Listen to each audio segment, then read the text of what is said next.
All right, so you've been really digging into these Icelandic psychology notes, huh? I have, yeah. All about child development from what I've peeked at.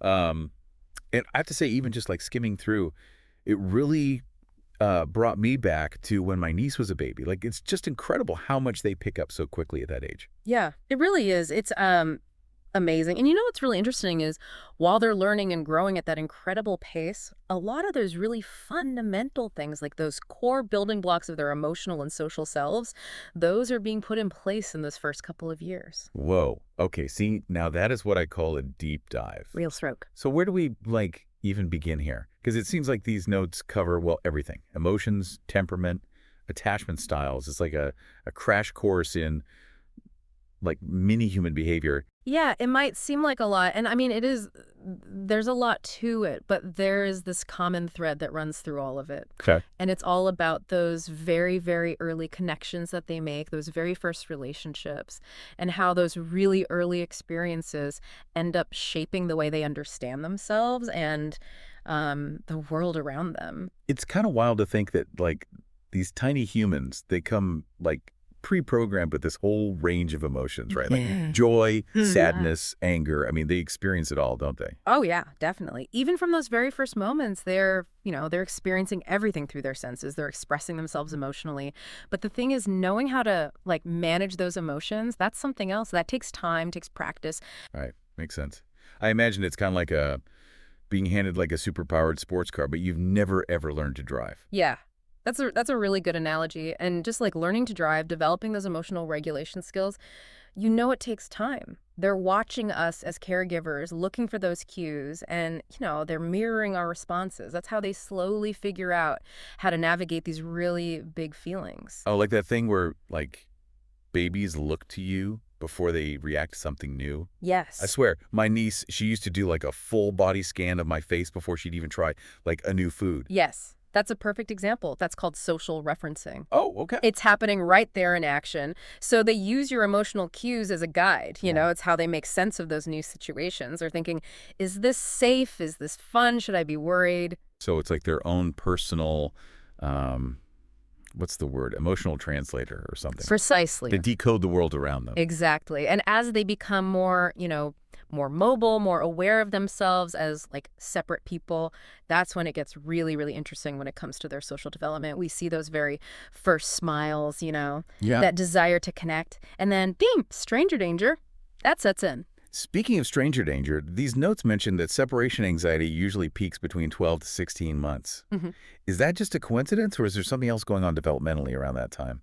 Not a coincidence at all. It's all tied to their growing sense of self. They're starting to realize, hey, I'm actually a separate person from my caregiver, which is exciting, but also like kind of scary. It's like they're venturing out, but they Mhm. still really crave that closeness, that feeling of security. So that clinginess, those tears, when mom or dad leaves the room, it's not just them being, difficult. It's actually a sign of that developing bond. Exactly. And the way caregivers respond to those moments can actually shape the child's developing attachment style. Okay, so attachment styles. That's one area where I'm really, really curious to learn more. It's fascinating, truly. And it doesn't end after those first few years either. Those early attachment patterns, they can actually influence how people form and navigate relationships their entire lives. Wow. Really? So we're not just talking about babies crying when mom leaves. Yeah. This has lasting impacts. Oh, yeah, absolutely. You see, it's like this blueprint for how we connect with other people, how we seek that closeness, how we deal with conflict, how comfortable we are depending on other people, and having them depend on us. When I was reading about Harlow's monkey experiment, it really struck me like that need for comfort, that need for security is not just some like, abstract idea. Like it really is hardwired into us from the very, very beginning. That's exactly what his research showed. Yep. You remember those baby monkeys? They clung to that soft, cuddly mother, even though it didn't give them any food. What that showed was that emotional comfort, it's just as important, just as crucial as those physical needs when it comes to healthy development. It's like that saying, you can lead a horse to water, but you can't make it drink. Like you can give them all those basic necessities, but if that child doesn't feel emotionally safe and secure, it's going to impact their ability to really like thrive. Couldn't have said it better myself. And that's why, really understanding those different attachment styles, recognizing those patterns in ourselves even, and then in our children, that can be really powerful. You're holding a mirror up to your own emotional blueprints. It helps you to see those deep down patterns, those patterns of connection and disconnection. Okay, now I am really hooked. So walk me through those attachment styles. Like, what are the main differences and how do those actually play out in real life? Okay. Well, let's start with what you might call the gold standard, and that is secure attachment. So a child who is securely attached, they feel confident, they feel secure in their caregiver's presence. They might get upset when the caregiver leaves, but they calm down relatively quickly because they trust that the caregiver is coming back. They have that "you're not going anywhere permanently" kind of confidence. Exactly. Exactly. So then when a child doesn't develop that secure attachment, that's when things get even more interesting. There's all these variations. Okay. How a child seeks that closeness, how they handle distress, how they react when that caregiver comes back after a separation. It's like their own way of navigating all of those feelings of anxiety and uncertainty. This is reminding me of, what was it called? Ainsworth's Strange Situation. Yes. Is that the one where they observe how infants react when they're separated and then reunited with their caregiver? That's the one. It's like a window into their attachment style. Exactly. So they're watching for those cues. Do they cling anxiously? Are they indifferent when the caregiver comes back? Or are they looking for comfort, looking for that reassurance? So it's not just about whether they cry or not, it's how they reconnect, how they regulate those big emotions during those moments of reunion. Exactly. And there's another research technique. It's mentioned here. It's even more fascinating, I think. Oh, really? It's called the still face paradigm. Okay, still face paradigm. Sounds kind of intense. It is. Yeah. So picture this. A parent's interacting playfully with the baby, smiling, cooing, making eye contact, and then all of a sudden the parent goes completely still and completely unresponsive, like a statue. And I know it sounds mean, but it lets the researchers observe how that baby tries to get their caregiver to re-engage with them. Wow. Talk about a mood shift. I can only imagine how confusing that would be for a baby. It is, but their reactions are very telling. A securely attached baby will try to get their parents' attention back. They might, smile, make a noise, reach out, they try to reconnect. Okay, come back. This game's not fun anymore. Yes, but a baby who's insecurely attached, they might act differently. They might get withdrawn or distressed, even angry. They're experiencing that disconnect much more intensely because they just don't have that fundamental security to fall back on. It's like they're thinking, see, I can't rely on you to be there for me even when I need you most. And that is where those very early caregiving experiences come in. Consistent, responsive caregiving, especially in that first year of life, that's when those secure attachments form most easily. It's like they're building that foundation, that sense of trust, and security that allows them to navigate those bumps in the road, those little hiccups. Exactly. And what's really interesting is it's not just about, how much time they spend with the caregiver. It's about the quality of that interaction. So it's not about just being there physically. It's about being emotionally attuned. Yes. Like, being present Yes. in those moments, both big and small, and really responding to their needs, with sensitivity and consistency. You got it. It's about creating that really secure base where they can explore from, knowing that they have that safe haven to return to when they need it. That makes a lot of sense. So we're like their emotional anchors, Yeah. providing that stability, that support, Mm-hmm. while they're figuring out how this whole world works. But it's not like those early attachments are like set in stone, right? People change. Relationships evolve. I mean, we're not stuck with those early patterns forever and ever, are we? You're absolutely right. Attachment styles, while they're definitely influenced by those early experiences, they aren't fixed.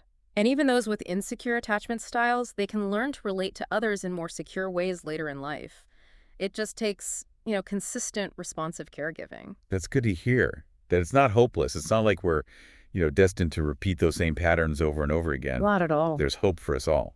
Absolutely. And as children grow and mature, those early attachment patterns start to intersect with another really important influence in their development. Okay. And that is parenting styles. Parenting styles. Ooh, okay. This is where things get really interesting and maybe a little too close to home. So are we saying there are right and wrong ways to parent. Ah, yes, the age-old question. And if I had a definitive answer to that, well, let's just say I would be a very, very wealthy therapist. But Yeah. the reality is there is no one-size-fits-all. But what we do know is that these different parenting styles, they can have a significant impact on how a child develops. Okay, so spill the beans. What are these different parenting styles, and how do they end up shaping who our kids become? Well, we were talking about those four main parenting styles earlier. Authoritative, authoritarian, permissive, and neglectful. Right, the Fab Four. Yeah. Although I'm guessing neglectful didn't quite make the band. Sadly, no. But, that's a really important point you've hit on there. Understanding these styles, it isn't about labeling parents as good or bad. It's Right. about, recognizing that these different approaches can have an impact on how kids develop. And hopefully it helps us to make more conscious choices as we're navigating this whole wild world of parenthood. So true. No parent is perfect. But having these frameworks, it's like having a roadmap. It helps us to understand where we might be headed, maybe make a few course corrections along the way. Exactly. So remind me, what makes the authoritative style so well authoritative? So think of it as the Goldilocks approach. Okay. Not too hot, not too cold. It's that balance of warmth and structure. So authoritative parents, they set those clear boundaries. They have high expectations, but they're also responsive to the child's needs and feelings. Okay. So they're firm, but they're fair. They offer explanations. They encourage open communication. It's like they're saying, these are the rules, but here's why they matter, instead of just like laying down the law. Exactly. Guiding, not dictating. And research has shown that kids who are raised with this style, they tend to have higher self-esteem, better social skills. They even perform better academically. Sounds like a recipe for success. It really does. Okay, so then what about those authoritarian parents? How does their approach kind of differ? So if authoritative is about guidance, you could say that authoritarian is more about control. Okay. Big on rules, obedience, often resorting to punishment to try to enforce those rules. So more that my way or the highway vibe. Not a lot of room for negotiation. Unfortunately, yes. And while their intentions might be good, and they often are, it's often rooted in this desire to instill discipline and respect. But that approach can sometimes create an environment that's a bit more tense, a little less emotionally supportive. Yeah, I can see how that might lead to some power struggles, especially as kids get older and start to want a little more independence. Exactly. And then on the flip side, we have permissive parenting, which is all about that love and warmth, but maybe not as much structure or discipline. So they're like the cool parents, Yeah. the ones who want to be friends with their kids. You got it. And while that might sound kind of appealing at first, it's really about finding that balance. Right. Kids need boundaries. Yeah. They crave structure, even if it doesn't always seem like it. It's like that old saying, rules are the rails on which freedom runs. Without those boundaries, it's easy to feel lost and overwhelmed. Precisely. And, without those clear expectations, those consequences, kids might start to struggle with self-discipline decision-making, taking responsibility for their actions. That makes a lot of sense. Okay. Okay, so then that leaves us with the last parenting style, neglectful. And I have to say, even just saying that word, it makes me feel a little bit sad. It's a heavy one. Yeah. And it's characterized by this lack of both warmth and structure. So these parents often, through no fault of their own, they're struggling themselves. They might be dealing with their own circumstances, but they're emotionally unavailable and they're not able to consistently meet their children's basic needs. It's like those kids are invisible. Their needs aren't being met. Their voices aren't being heard. It's heartbreaking to think about. It is a difficult reality, and it really highlights how important it is to provide support to these families, to recognize those early signs of struggle, and to create a safety net for those who might be falling through the cracks. Well said. And it makes you realize that parenting, it's not just about those individual choices we make. It's also about the systems of support that we build around these families. 100%. But let's zoom back in for a second. Yeah. You mentioned that there's no right way to parent. But knowing that those different approaches can lead to different outcomes, it does make you wonder, how big of an impact does our parenting style really have in the long run? I mean, kids are resilient, they've got their own personalities, they're being shaped by all these factors outside of the home as well. Absolutely. You're right. It's not as simple as saying parenting style A equals outcome B. There's a whole bunch of factors at play here. Genetics, temperament, peer influences, cultural norms. It's this really complex interaction.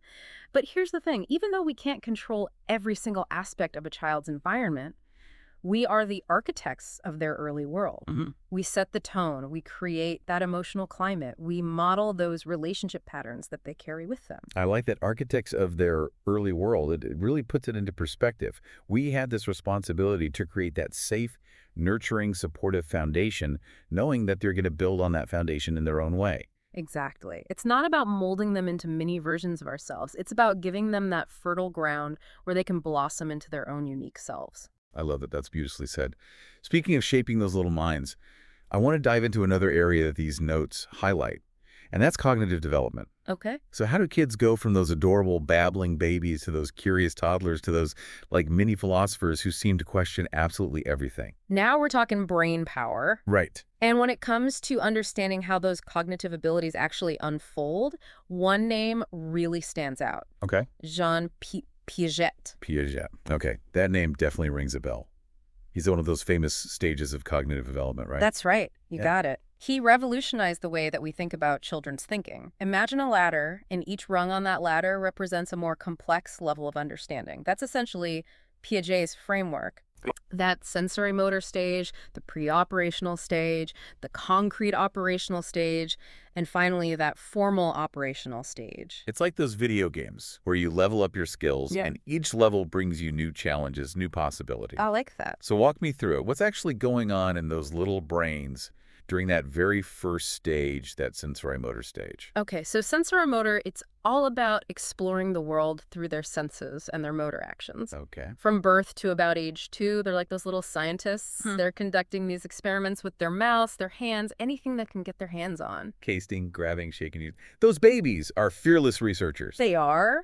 But it's not just random. Right. Every time they grasp a toy, bring it to their mouth, track a moving object with their eyes, they're gathering data about the world. They're learning about cause and effect, and they're refining their motor skills. So it's like their brains are building those neural pathways, those connections with every new experience, with every new sensation. That's exactly it. And one of the most significant milestones during this stage is the development of object permanence. Ah, object permanence. Remind me what is so groundbreaking about a baby realizing that their toy still exists, even if it's hidden under a blanket. I know it seems so simple to us, right? Right. But for an infant, it is a huge cognitive leap. Go with It means that they understand that objects continue to exist even when they can't see them anymore. So I guess it makes peekaboo a lot more entertaining. Exactly. That look of surprise when they realize you haven't vanished into thin air, you're just hiding behind your hands. That's so true. So once they've mastered object permanence, where does their cognitive journey take them next? Well, they enter the fascinating and often hilarious world of the pre-operational stage. Pre-operational. Okay, I'm getting flashbacks to Psych 101 here. What's the defining feature of this stage? Think symbolic thinking. Okay. So between the ages of 2 and 7, kids are developing their language skills. They're starting to engage in pretend play, and they're beginning to understand that symbols can represent objects and ideas. So their imaginations are really starting to take off during this time. Those tea parties with the stuffed animals, those epic battles with the imaginary dragons, it's all part of that pre-operational magic. Exactly. Their world is expanding beyond those immediate sensory experiences, and they're able to tap into those more creative, imaginative realms. I love that. It's like they're discovering the power of their own minds to create and explore these new worlds. Yeah. But you said often hilarious, so I'm guessing there are some pitfalls along the way. Oh, absolutely. So while that symbolic thinking is blossoming their logical reasoning skills, those are still a work in progress. Yep. They might still struggle with concepts like conservation. Oh, right. The idea that certain properties of an object, those stay the same, even if the appearance changes. Right, like that classic experiment with the 2 water glasses. Yeah. You pour the same amount of water into a tall, skinny glass and a short, wide glass. And they're convinced that the tall glass has more water just because the water level is higher. Exactly. They're swayed by those visual cues, and their thinking is still pretty egocentric at this stage. Egocentric. Now, you're not saying that all toddlers are little narcissists, are you? Not at all. It's not about them being selfish or self-centered. It's just that they're still developing that ability to see things from another person's point of view. They just assume that everybody sees and thinks and feels the way that they do. Ah, okay. So it's like they're the stars of their own movie, and everyone else is just playing a supporting role. Exactly. And while that can lead to some pretty funny misunderstandings, it is an important step in their development. Right. Because they're starting to grasp that other people have different thoughts, different feelings. And that's crucial for developing empathy and social skills. So those moments where They're convinced that everyone wants the same snack as them or everyone thinks the same things are funny. It's not just them being difficult. It's their brains working through those developmental milestones. Exactly. It's all part of the process. Yeah. And as they approach those early elementary years, they start to transition to a new level of cognitive understanding. PJ called it the concrete operational stage. Okay, concrete operational. What's the next level of brain power that gets unlocked? So this stage typically lasts from about 7 to 11 years old. It's all about logic and concrete reasoning. Yeah. Kids are becoming much more adept at understanding cause and effect. They can solve problems more systematically, and they're starting to grasp those concepts that maybe tripped them up during that pre-operational stage, like conservation. So they could tell you that the amount of water stays the same even if you pour it into a differently shaped glass. No more falling for those visual tricks. That's right. They're developing that hands-on logic. They still benefit from concrete examples, those real-world experiences, but their thinking is becoming much more organized and flexible. Like little detectives gathering those clues, piecing together information, and making sense of the world in a more logical way. I love that analogy. And they're also becoming less egocentric, more aware of other people's perspectives. So they're realizing that their way isn't the only way, and that other people have valid thoughts and feelings too. Exactly. And that is huge for developing those feelings of empathy and compassion and those all-important social skills. It's like they're becoming more well-rounded humans, both intellectually and emotionally. Right. But there's still one more stage to go. Right. That final level of cognitive development. That's right. Get ready for Piaget's final act, the formal operational stage. Okay, I am ready for the mental fireworks. Hit me with those higher level thinking skills. Think of it like the penthouse suite of cognitive development. Okay. You know, that top floor, expansive views. This stage, which usually kicks in around, 11 or 12 and then continues on into adulthood, it's all about abstract thought, hypothetical reasoning, that ability to think about thinking. Whoa. Meta. Right. So no more needing those concrete examples. They can actually think about possibilities, like ponder those what ifs, and even challenge, their own assumptions. Exactly. We're talking about those aha moments when they can suddenly grasp, more complex concepts, see the connections between ideas that seem totally unrelated, and even start, questioning those long-held beliefs. Like their world just got a whole lot bigger. They've gone from exploring the backyard to contemplating the cosmos. Exactly. And this ability, this new ability to think abstractly, it just opens up this whole new world. They can engage in debates, they can understand metaphors, they can explore different perspectives, and really start grappling with some of those big, existential questions. It's like they're finally seeing the Matrix or something. Yeah. But I do have to ask, if this stage tends to emerge around puberty, does that mean that raging hormones and abstract thought kind of go hand in hand? Asking for a friend. Well, there's a reason why those teenage years are often described as tumultuous. Right. But on a more serious note, the stage isn't like flipping a switch. Right. It's not like all of a sudden everyone transforms into a logician overnight. Right. So it's more like a gradual unfolding, with some days, feeling a little more formal, operational, and others, well, not so much. Exactly. It's a process. And even as adults, we might find ourselves thinking in more concrete ways in certain situations, Okay. especially when we're stressed or overwhelmed. That makes me feel a bit better about those days when I can't even remember where I put my keys, let alone solve a complex equation. We've all been there. Right. But, you've touched on something really important. This stage, it isn't about just, reaching some arbitrary level of intelligence. It's about the way we think. The way we approach problems, and really that capacity for critical thinking and self-reflection. Yeah, those skills aren't just for, acing exams, but really for navigating, life, right? Yeah. Making those tough decisions, understanding those different points of view, and even being able to argue effectively with your teenager. Now you're speaking my language. Yeah. But you're right, those higher level thinking skills, they're so valuable, and they continue to evolve, all throughout our lives as we encounter new challenges, new relationships, new ways of seeing the world. It really is kind of amazing to think about. You start with those tiny humans, those basic reflexes, those sensory explorations, and they have this potential to become these complex, abstract thinking individuals. It's a testament to the adaptability of that human brain, that's for sure. It really is. And speaking of adaptation, it's important to remember that Piaget's theories, well, they were groundbreaking. They aren't the be-all, end-all of cognitive development. All right. there have been other researchers who've kind of expanded on his work and offered new insights into how, those little minds grow and learn. Oh, I'm all ears. Spill the theoretical tea. Well, one name that often comes up alongside Piaget is Lev Vygotsky. Okay. Have you heard of him? Vygotsky, yeah. Wasn't he the one who really emphasized the role of like social interaction and learning? Like Yeah. it's not just about those aha moments happening, in isolation. It's about the guidance and the support that we receive from others, right? That's right. Vygotsky, he believed that learning is, at its core, social. Okay. That we develop those cognitive abilities through our interactions with other people, whether it's, parents, teachers, siblings, even those peers who are just a bit more experienced and can kind of show us the ropes. It's like that saying, it takes a village to raise a child. But in this case, it takes a village to grow a brain. I like that. And, one of Vygotsky's key contributions was this idea of the zone of proximal development. Okay, the zone of proximal development. Sounds kind of like a superpower. Explain. Imagine it as that sweet spot in learning. It's that space between what a child can do totally on their own and what they can achieve with a little help from someone who knows a bit more. So it's that area where learning and growth, it's like they're primed to happen. So it's like they're standing on the edge of the diving board. They're a little unsure if they can actually take that plunge, and that more knowledgeable other, they're there to kind of, give them that little nudge, that support to help them take that leap. Perfect analogy. And it really highlights the importance of what we call scaffolding, providing those temporary supports, whether it's through hints, prompts, or just breaking down a task into those smaller, more manageable steps. And it helps children bridge that gap between what they already know and what they're capable of learning.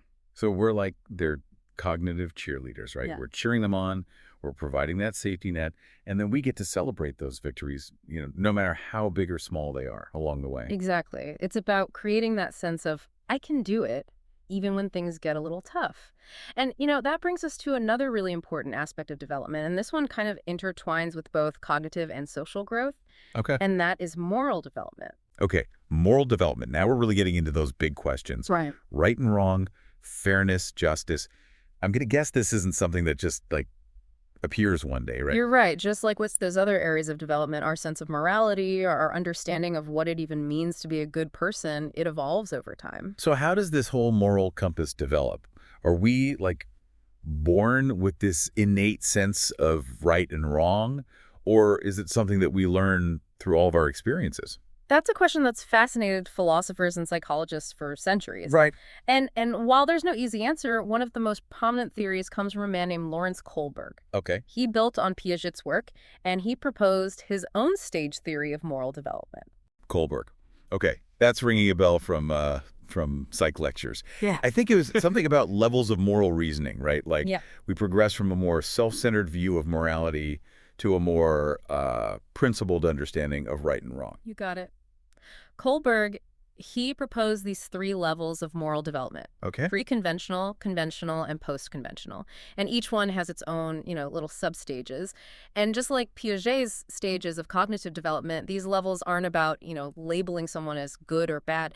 It's really about trying to understand the reasoning that's behind their moral judgments. Okay, so let's start with the basics. What does moral reasoning look like at that pre-conventional level? So imagine a child who is mainly motivated by, avoiding punishment or getting rewards. That's basically pre-conventional morality. Their moral compass is being guided by, external consequences rather than any kind of internalized sense of right and wrong. It's like that classic line, because I said so. Exactly. No room for debate, no room for, deeper ethical considerations. Exactly. It's all about those immediate consequences. Yeah. And this level, it's broken down into 2 substages. The first one is obedience and punishment orientation. Okay. So rules, they're seen as absolute, unchangeable. Breaking those rules is inherently wrong because, well, you get punished. So it's less about understanding, the why behind the rules and more about just avoiding those negative consequences. Exactly. And then we move on to the second substage, which is individualism and exchange. Yep. At this stage, kids start to see that there are different perspectives.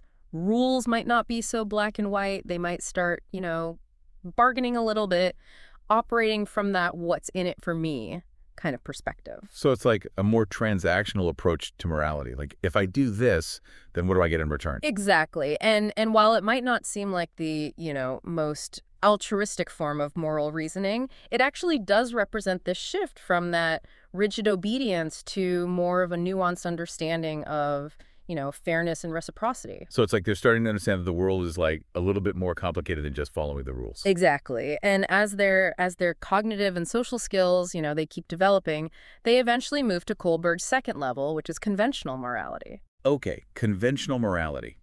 What's the next level up on this moral development ladder? Think about societal expectations. Yeah. Those like unwritten rules that govern how we interact with each other, those values of conformity, social harmony, that's really the heart of conventional morality. So it's less about like avoiding punishment and more about like, fitting in, being a good person in the eyes of other people. Exactly. And this level is also broken down into two substages. Okay. The first one, good interpersonal relationships, is all about pleasing other people, living up to their expectations, and really maintaining those social bonds. So it's like they're internalizing those societal norms, those messages about what's considered right and what's considered wrong within their little social circles. Exactly. They're developing their sense of empathy, that ability to, understand and consider other people's feelings, and their desire to be seen as, a good friend, a good family member, a good student. So it's like that desire to belong, that desire to be accepted. It's like a really powerful motivator for them at this stage. Absolutely. And then we get to that second substage, maintaining social order. Okay.